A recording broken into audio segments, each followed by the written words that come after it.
Ganito yung tsura ng pintura kapag bago ang kotse. Pero maniwala ka sa hindi yan galing sa bagong kotse. Hello everyone, ito yung Ford Escape natin, 2014. Service ito, washover.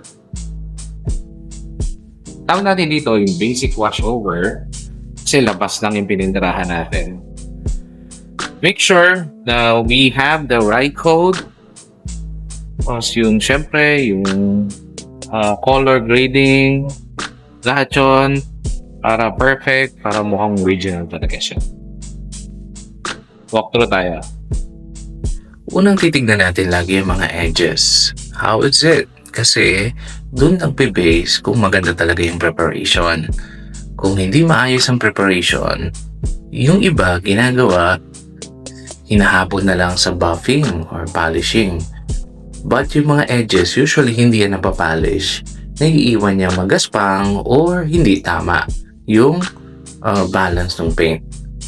So makikita natin pag nilapitan mo, the metallic is very much on point. Pag kasi titignan mo, maliliit lang, hindi malalaki yung orange peel niya.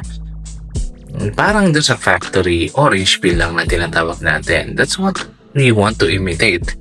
Para pag tinignan mo siya, hindi siya yung sagad sa liha, hindi siya yung overkintab in a way na parang hindi na original, no? So, ito, makintab, and yet, parang original pa rin yung look niya. Of course, dapat malinis yung mga trims natin para bumagay naman doon sa bagong paint natin.